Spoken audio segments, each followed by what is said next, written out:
পুরাতনকে আবার সামনে এনে নতুন কিছু পাওয়া চাওয়া আর প্রয়োজন আমরা দেখি না, প্রয়োজনও নাই। সেজন্য আমি আমার কুড়িগ্রামবাসী আমার ভাইদেরকে মা বোনদেরকে বলবো, এই কুড়িগ্রামকে বলা হয় দ্বিতীয় চরমনাই। দ্বিতীয় চরমনাই কেন বলা হয়? আব্বাজার রহমাতুল্লাহি আলাইহি ঘোষণা করেছিলেন যে সেই কোথায় চরমনাই বরিশাল আর কোথায় সেই কুড়িগ্রাম। সেই কুড়িগ্রামের মানুষ দিনের প্রতি, ইসলামের প্রতি তাদের এত আন্তরিকতা অন্য কোনো জেলায়, আপনাদের জেলার মতো দিনের প্রতি, ইসলামের প্রতি মানুষের আন্তরিকতা অনেকাংশে কম। এই জন্য আব্বাজার রহমাতুল্লাহি আলাইহি বলেছিলেন যে দ্বিতীয় চরমনাই।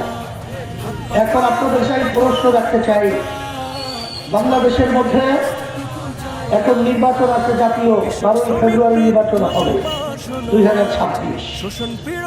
সেই নির্বাচনের মধ্যে একটাই বাক্স শুধু ইসলামের পক্ষে।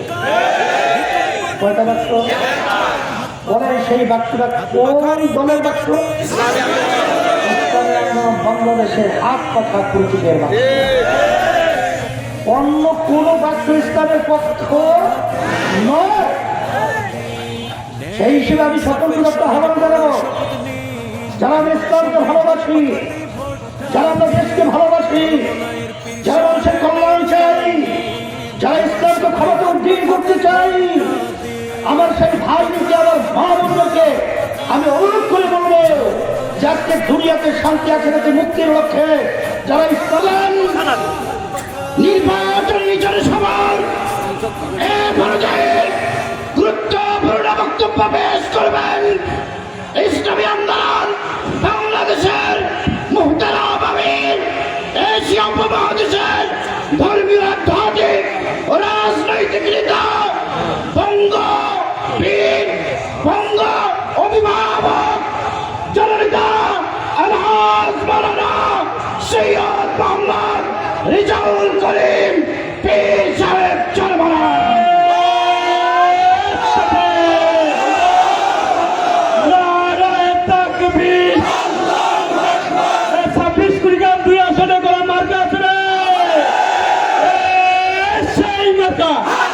সবাই বলো ফুলবাড়িতে, নেতারহাটে, কুড়িগ্রাম সদরে, সরকারহাটে, সারা বাংলায় প্রিন্সিপালদের দেখিয়ে দেব 12 তারিখে ইনশাআল্লাহ।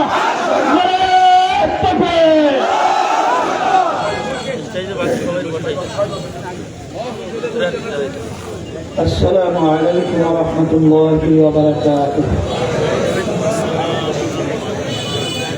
الحمد لله وكفى وسلام على عباده الذين اصطفى، أما بعد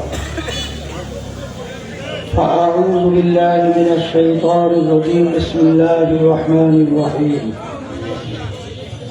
وتعاونوا على البر والتقوى ولا تعاونوا على الإثم والعدوان. صدق الله العلي العظيم. সবাই দুরূদ শরীফ পড়ি। আল্লাহুম্মা সাল্লি আলা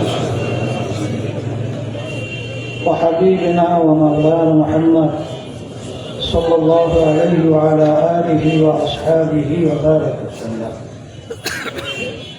আজকের এই নির্বাচনী সভার সভাপতি, মঞ্চের বিভিন্ন পর্যায়ে দায়িত্বশীল সম্মানিত উলামায়ে কেরাম, প্রশাসনের আমার ভাইয়েরা, সাংবাদিক আমার ভাইয়েরা, সামনে যারা উপস্থিত রয়েছেন ইসলাম প্রেমিক, দেশ প্রেমিক আমার ভাইয়েরা, পর্দার আড়ালের মা ও বোনেরা,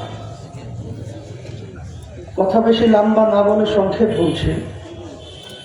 দেশ স্বাধীন হলো 54 বছর চলছে।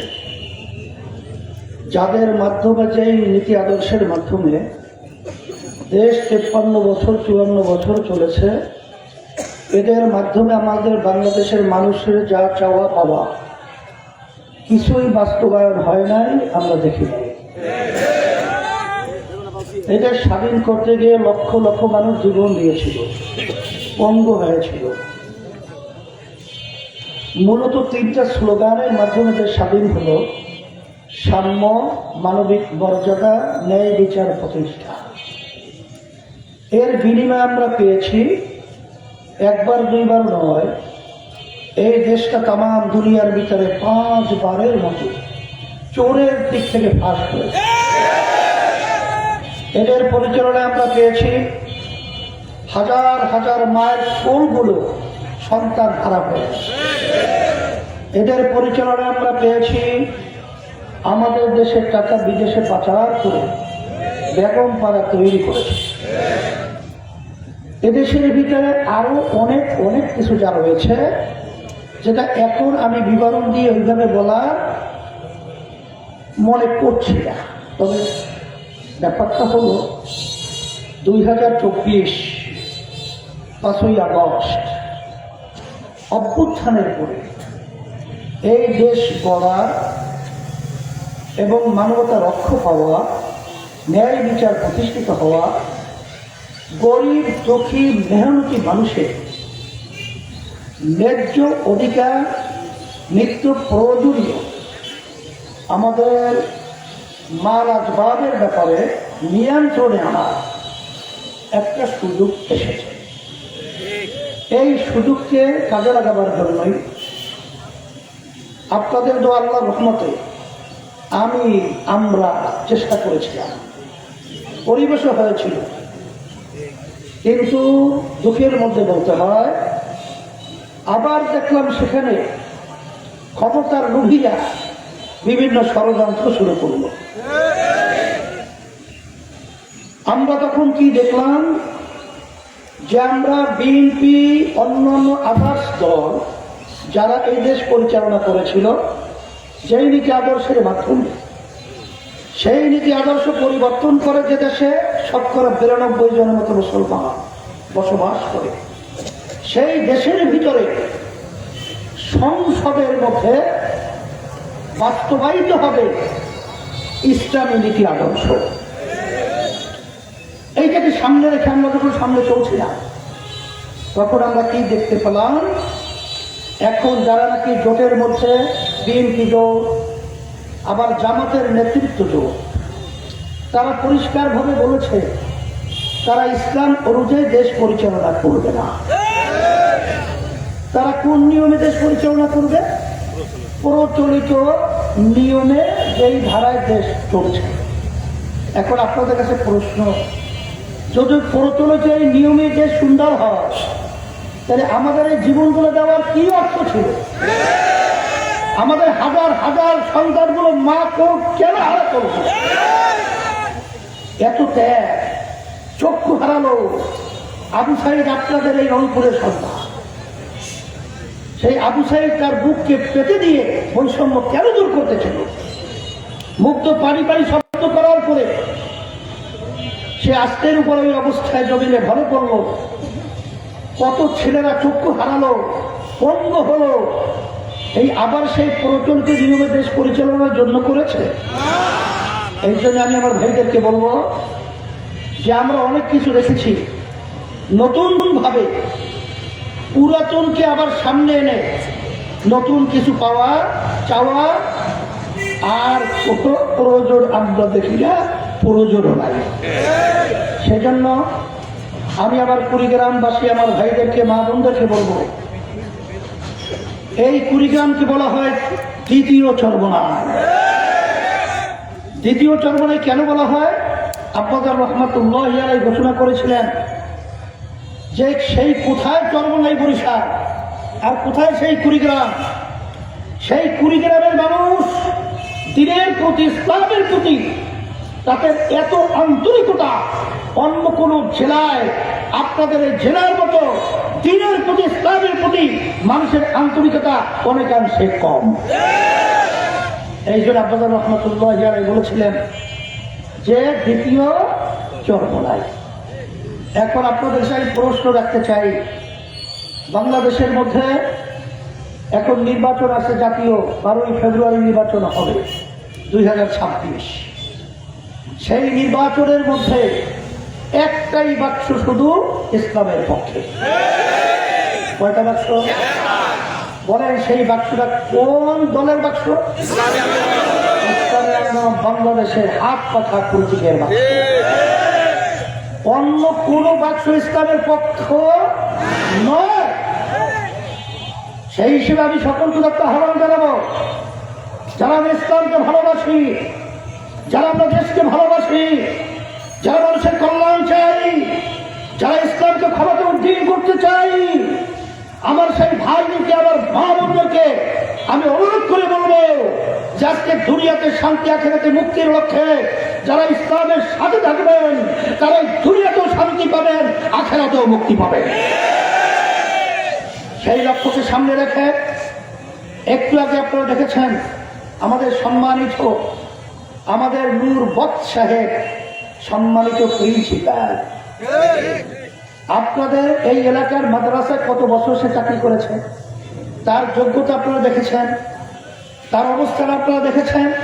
এই ধরনের লোক যদি সংসদে যায় তাহলে তো আমার মন বলছে দুর্নীতিবাজরা দুর্নীতি করার সাহস পাবে না।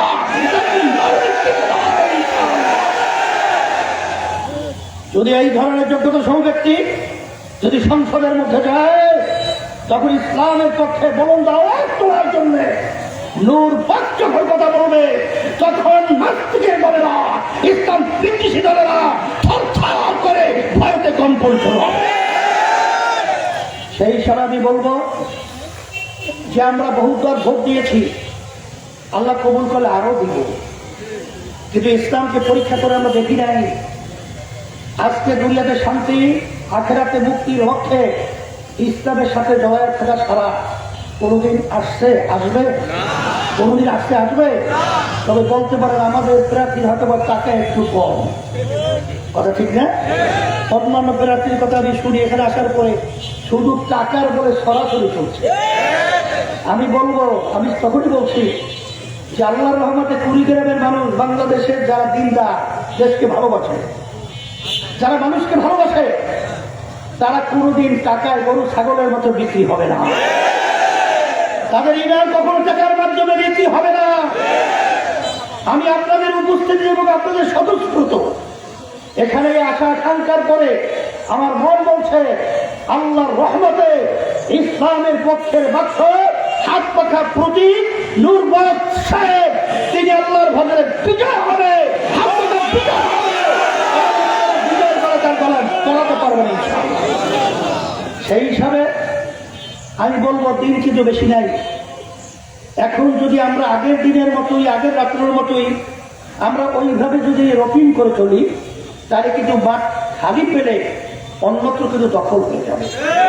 এই জন্য আমি বলবো বিরামহীন ভাবে এই ইসলামকে বিজয়ের জন্য, হাত পাকা প্রতীকে বিজয়ের জন্য আমরা আমার ভাইদের কাছে যাব, আমার মা বোনদের কাছে দাওয়াত পৌঁছাবো, আমার মুরব্বীদের কাছে যাব, সম্মানিত ওলামায়ে কেরাম ইমামদের কাছে যাব, সবাইকে বলবো আসেন হাত পাকা প্রতীক এখন ইসলামের পক্ষে একটাই বাক্স, সেই বাক্সটার নাম হলো ইসলামী আন্দোলনের বাক্স হাত পাকা প্রতীক।